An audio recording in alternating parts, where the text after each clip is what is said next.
All right, let's dive into something that's a core skill in trigonometry, solving basic trig equations.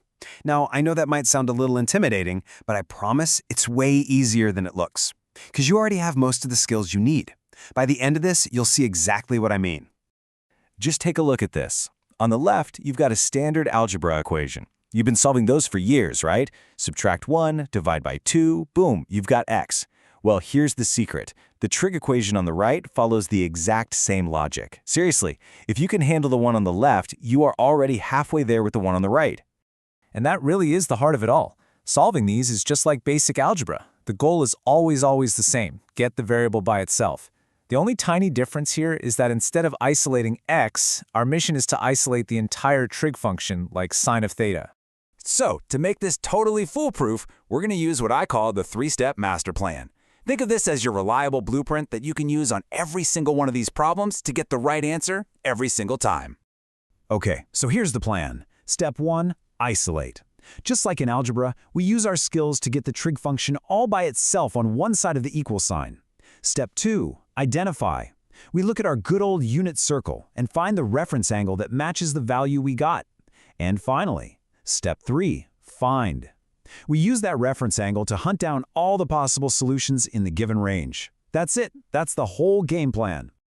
Now this little table right here, this is your secret weapon for step 3. It tells you exactly where to look for your answers based on whether your value is positive or negative.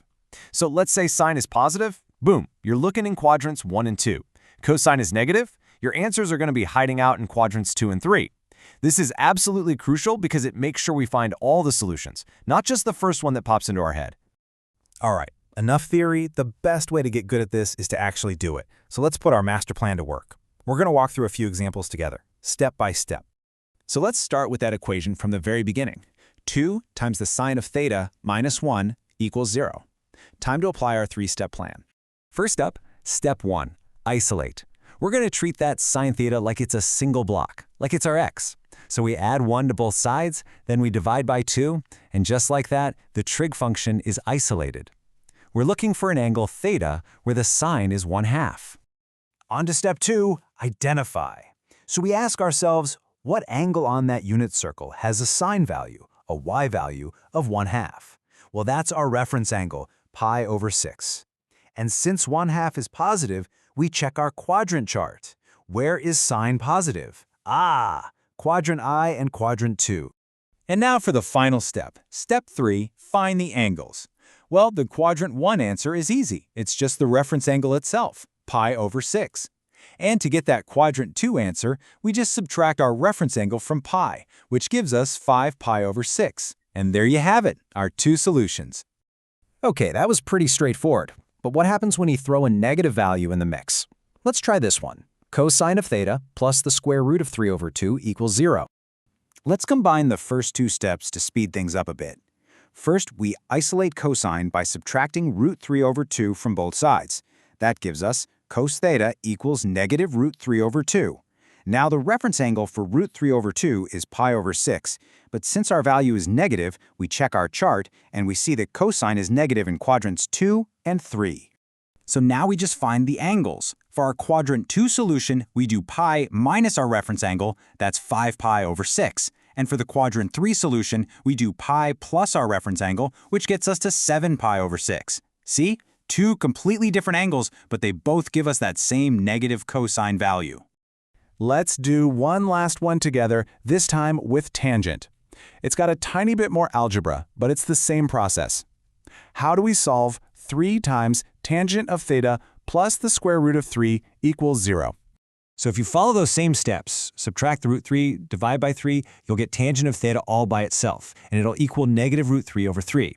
The reference angle for that is pi over 6, and since tangent is negative in quadrants 2 and 4, our solutions end up being 5 pi over 6 and 11 pi over 6. The process just works. It's a system. Okay, hold on.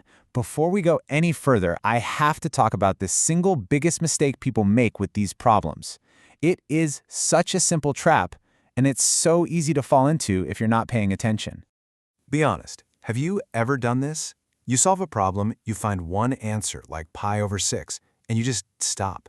You found n answers, so you must be done, right? Well, here's the thing you absolutely have to remember.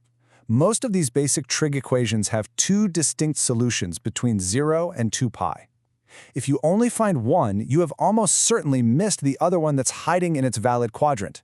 You gotta hunt for both of them. So you might be sitting there thinking, okay, this is great for my next math test, but am I ever really going to use this? And the answer is a huge yes. Let's connect this skill from the classroom to the real world because it's used in some seriously fascinating ways.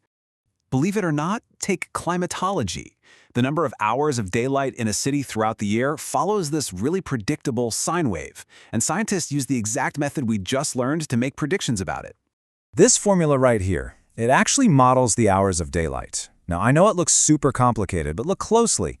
If they want to find out which day, D, will have 14 hours of sunlight, what's the very first step they have to do? They have to isolate that sine function. It is our exact same three-step plan, just on a much bigger, real-world scale. And that is the whole point. Learning how to isolate a trig function and find all its angles isn't just about passing a quiz. It's the fundamental building block. It's the key that unlocks the ability to model and solve these incredibly complex but really important real-world problems. So we figured out how to find the angle when we know the destination, the ratio on the unit circle.